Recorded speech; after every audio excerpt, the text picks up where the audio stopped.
ang magdadalawang isip na patulan ka. Calix, Mika, relax lang kayo. Tignan niyo yung paligid o ang payapa. Simple lang ang buhay dito. Anong ibig mong sabihin? Dito tayo maninirahan, dito din tayo bubuo ng isang masayang pamilya at ako ang nanay nyo. At kayo naman ang mga anak ko. Hayaan Mama na bilang pamilya?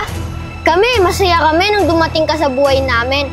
Pero iba pala yung pakay mo, Mila. Masama ka pala. Gusto ko lang naman maranasan yung ordinaryong babae na nagkakasariling pamilya at mga anak. Mamamatay na lang ako, Calix. Matanda na ako, hindi ko pa nararanasan. Kaya sana maintindihan mo yon.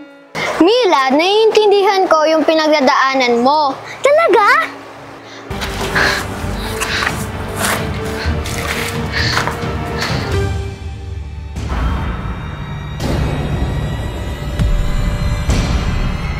Masama siyang tao, kaya takas na tayo.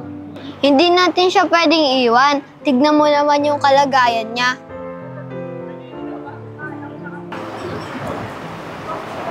Mika, hindi ka ba masaya na tinanggap ka ni Mama na bilang pamilya? Kami, masaya kami nung dumating ka sa buhay namin. Pero iba pala yung pakay mo, Mila. Masama ka pala.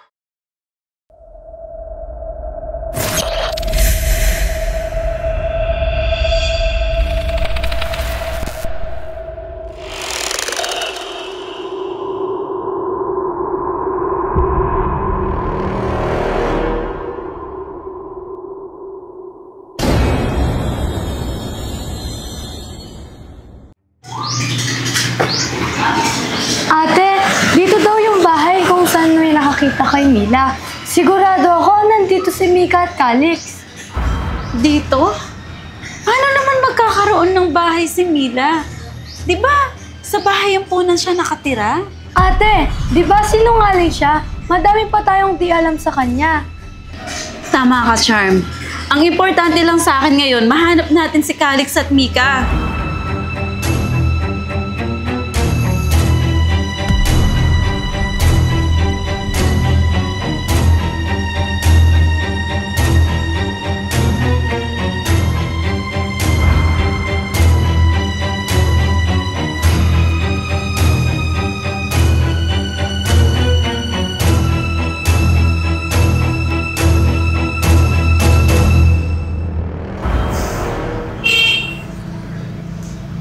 Calix?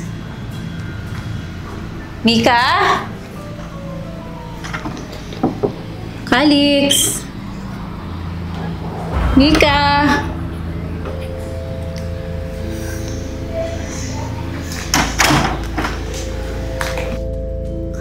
Calix? Mika? Calix? Kaya yung mga yun? Charm, wala sila dito. Titignan ko muna sila doon, ate.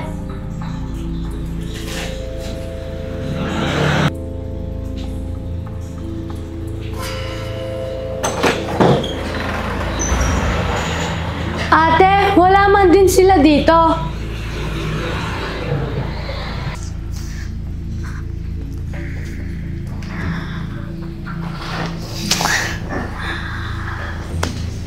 Wala sila sa kwarto, wala sila dito sa loob ng bahay. Saan na kaya pumunta yung mga yun? Charm, sigurado ka ba na dito yung bahay? Sigurado ako, ate. Baka may iba lang silang pinuntahan. Baka ano na nangyari sa kanila, Charm? Sigurado ako. Nakaramdam si Mila na pumupunta tayo dito. Kaya pumunta sila sa ibang lugar. Saan naman? Sobra na ako nag-aalala sa kanila, Charm. Simula nang dumating si Mila na yan, nagka-problema na yung pamilya natin. Tama ka, Charm. Naniwala pa naman ako kay Mila. Niloko lang niya ako. Tinuring ko pa naman siya na para kong anak. Mas matanda pa pala siya sa akin. manloloko siya. At kahit kailan, hindi na ako magtitiwala sa kanya.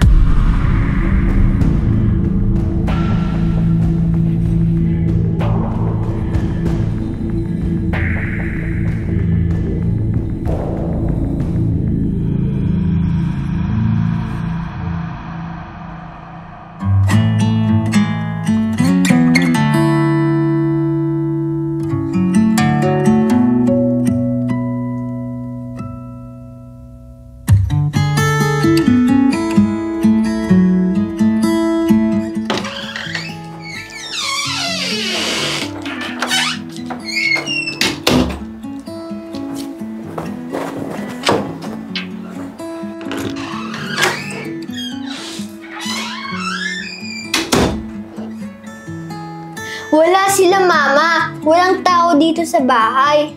Asan kaya sila, Kuya? Siguro hinahanap pa din nila tayo.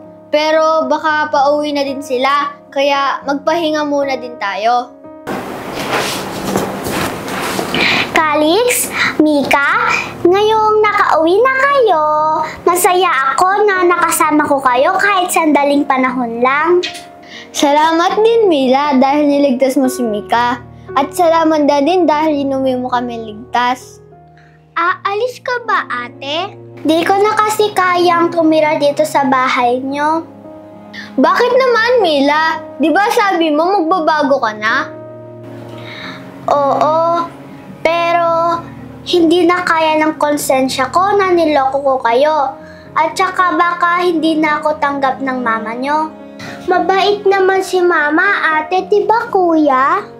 Mila, humingi ka lang ng tawad kay Mama at kay Ate Charm.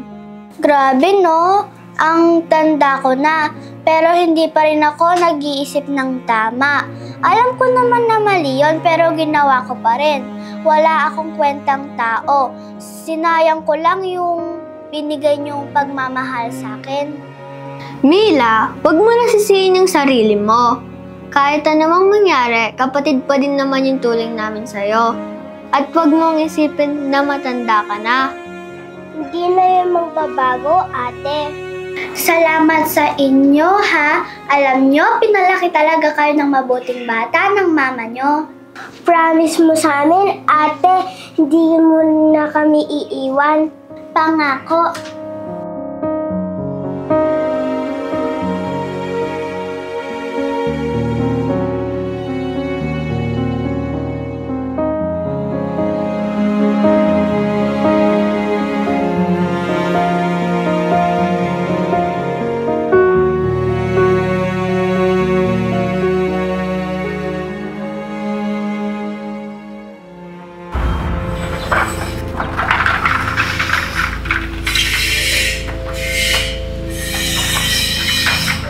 Ate, ba't nakabukas na agad yung sliding door?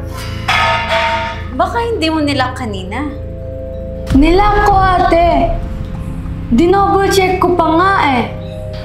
Charm, teka. Di ba si Calix lang yung extra susi dito sa bahay? Baka nandito na sila!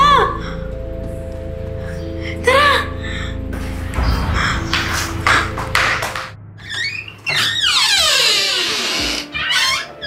Calix? Ikaw, babae ka! Manloloko ka! Calix? Mika! Kamusta kayo? Okay lang ba kayo? Namiss ko kayo. Sobrang niyo akong pinag-alala.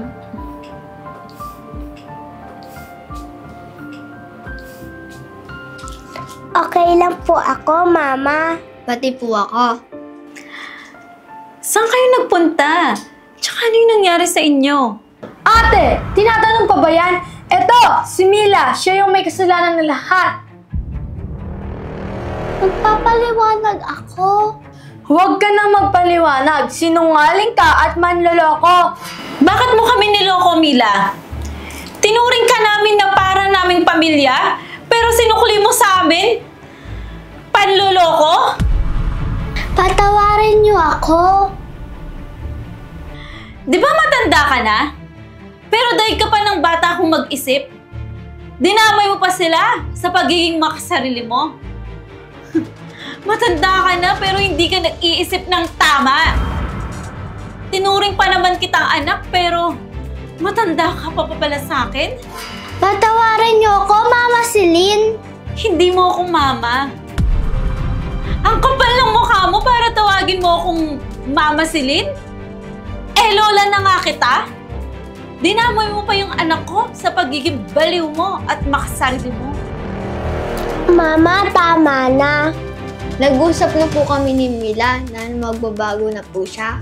Mika, Calix, tumigil na nga kayo dahil hindi na ito magbabago. Masamang tao pa rin siya at lolokohin lang ulit tayo. Bigyan natin ng second chance si Mila. Tingnan mo, Mila, nilason mo na din pati yung isip ng bata. Hindi niya nilasan yung isip namin. Nagawa lang niya yon dahil sa sakit niya. Hindi excuse ang karamdaman niya para manloko ng tao. Tama si Mama niyo at Ate Charm. Hindi ko deserve yung second chance. Ate, huwag mo kami iiwan. Ayoko umalis ka. Mama, huwag mo paalisin si Ate Mila. Di ba kayo po yung nagsabi sa amin na nagbibigay po ng second chance at magpatawad? Ate, huwag kang makinig sa mga bata. Lolokohin lang ulit tayo ni Mila. Tama na! Aalis na lang ako para hindi kayo magkagulo. Aba, dapat lang. Manloloko ka, kaya kailangan mo nang umalis dito sa bahay na to. Patawarin niyo ako at maraming salamat dahil tinanggap niyo ako. Sige na, umalis ka na at wala kang karapatan na dalhin yung mga gamit mo. No, ate. Huwag ka aalis.